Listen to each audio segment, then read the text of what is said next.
Sir, Muhammad Ali. Muhammad Ali. എന്നിട്ട് it's a long story. ഒരു ദിവസം സൗകര്യമായിട്ടൊന്ന് പറഞ്ഞുതരാം. Hello hello, how are you Muhammad Ali? I'm okay. ആരാ ഇവരൊക്കെ? My friends. My friend Sandra. Hello. ഇവൻ എന്റെ കമ്പനി വർക്ക് ചെയ്യായിരുന്നു. ലാസ്റ്റ് ഇയർ ഇവനെ ഞാൻ പിടിച്ചുവിട്ടു അല്ലേ? Come Sunny, I want to talk to you. എനിക്ക് നിന്നോടൊന്നും സംസാരിക്കാനില്ല. നീ എന്റെ കമ്പനിയുടെ സൈലന്റ് പാർട്ട്ണർ ആണെന്ന് പറഞ്ഞ് എനിക്കെതിരെ കേസ് കൊടുത്തിരിക്കല്ലേ? അതൊക്കെ കഴിയട്ടെ, എന്നിട്ട് സംസാരിക്കാം.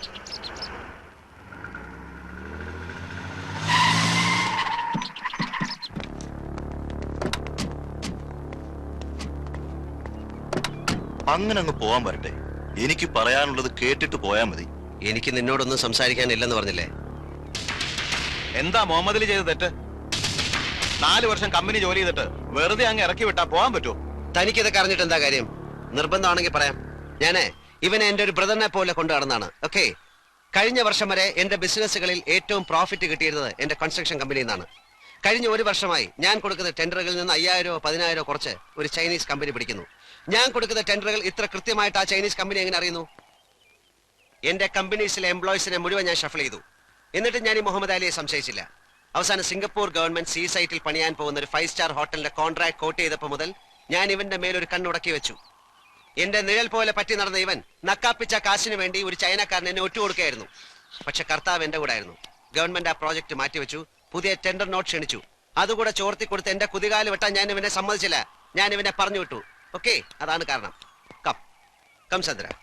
Wait, darling, you can't go like that. Listen, I don't want to create any problem. Leave her. വിട്ടില്ലെങ്കിലോ?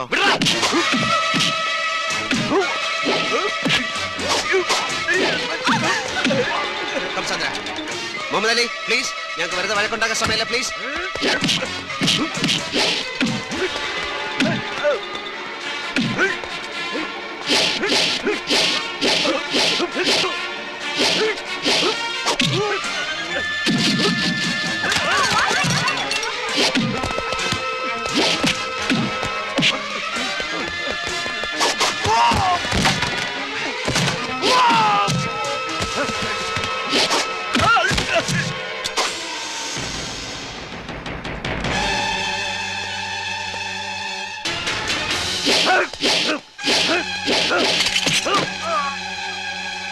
Sonny, I'll shoot you, man.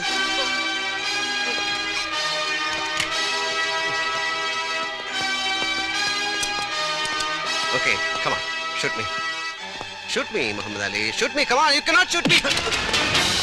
സണിച്ചായ, Muhammad Ali, please.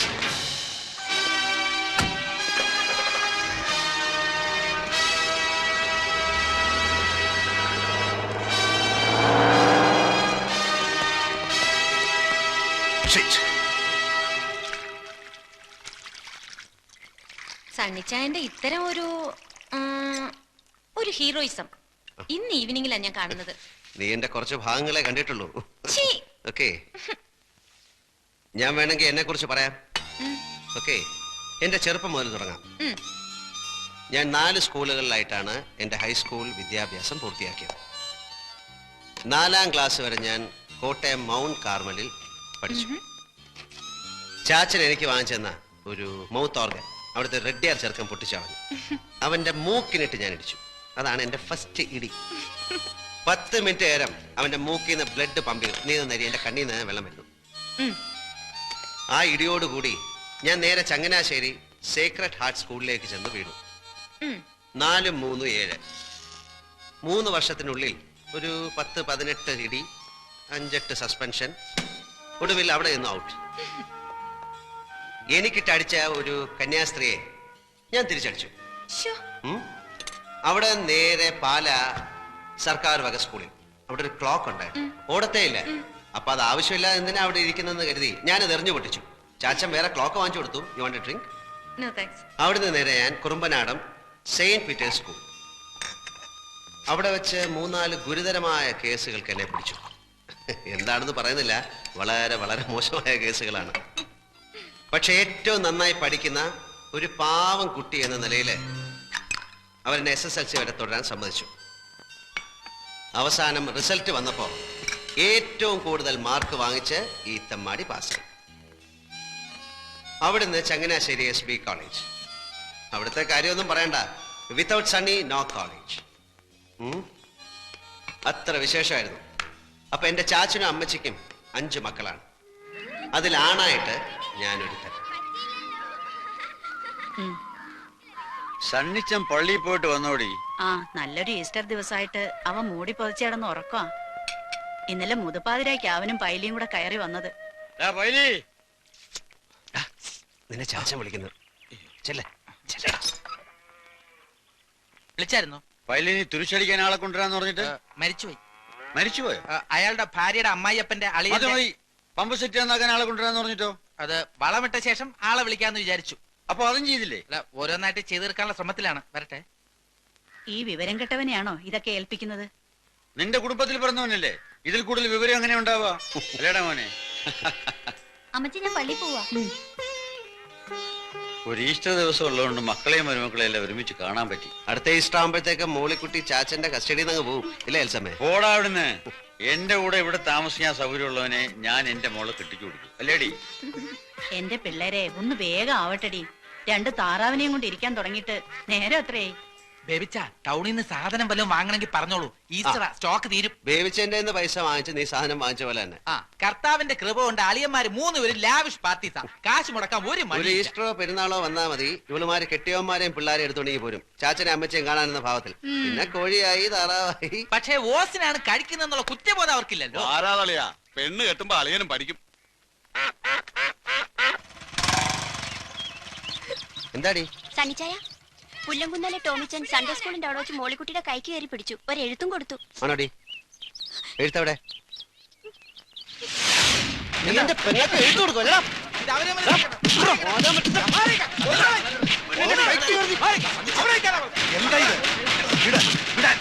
പള്ളിപ്പറമ്പിൽ കിടന്ന് ഗുസ്തി പിടിക്കാൻ ഇവൻ അച്ചോ, സംഗതി നിസ്സാരമാണെങ്കിലും പാലോമറ്റത്ത് പറഞ്ഞ പെൺകൊച്ചിനോട് ഇങ്ങനെ പറയാനും പെരുമാറാനും അവൻ എങ്ങനെ ധൈര്യം ഉണ്ടായി?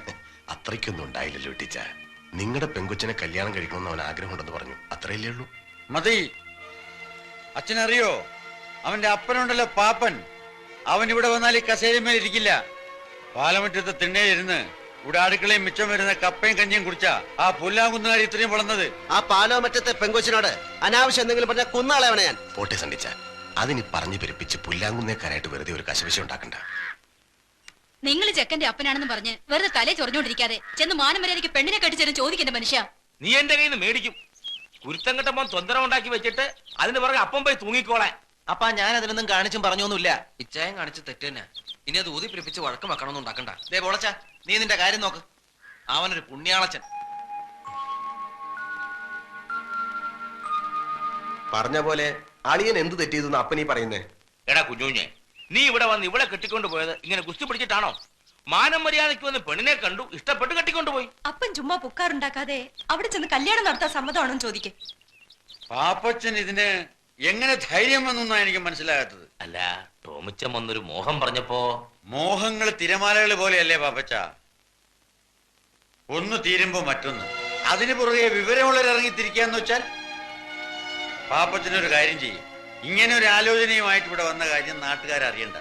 കുറച്ചിൽ തനിക്ക് തന്നെയാ. പാപ്പച്ച, നിന്റെ മോൻ ടോമിച്ചന്റെ ഭാഗത്ത് നിന്ന് ഇങ്ങനൊരു പിടിപ്പീട് സംഭവിച്ചു പോയ സ്ഥിതിക്ക് നമ്മൾ ആ തെറ്റ് സമ്മതിച്ചേ പറ്റൂ. ചക്കര ഇറ്റുന്നിടത്തല്ലേ ഉറുമ്പ് പായൂ.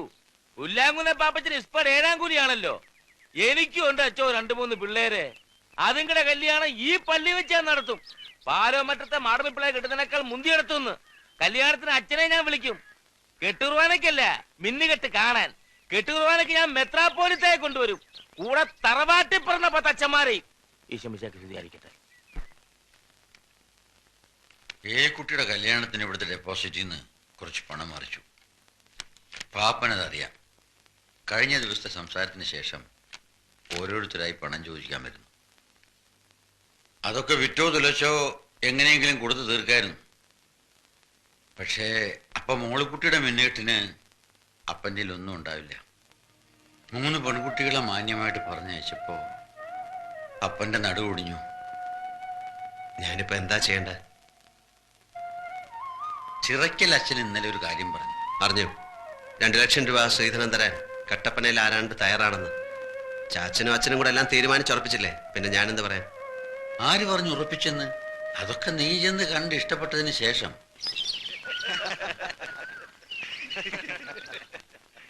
എങ്കിൽ പിന്നെ അവര് തമ്മിലൊന്ന് കാണട്ടെ അല്ലേ? ആ. മോളെ നാൻസി,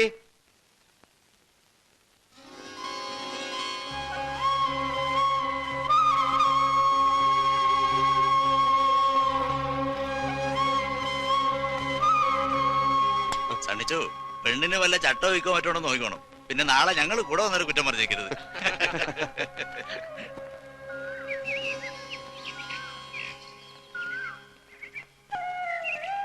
പേരെന്താ പറഞ്ഞ? ഇപ്പൊ അപ്പച്ചൻ വിളിച്ചത് കേട്ടില്ലേ? നാൻസി അല്ലേ? ഈ പഠിച്ചത് പഠിച്ചത് സെന്റ് ആൻസൽ. ഇപ്പൊ അസംഷൻ കോളേജിലാ. എന്റെ പേര് അറിയാം, സണ്ണി പാലമറ്റം. പഠിച്ചത് SH ഹൈസ്കൂളിൽ അല്ലേ? എങ്ങനെ അറിയാം? ഞാൻ കണ്ടിട്ടുണ്ട്. എവിടെ വെച്ച്?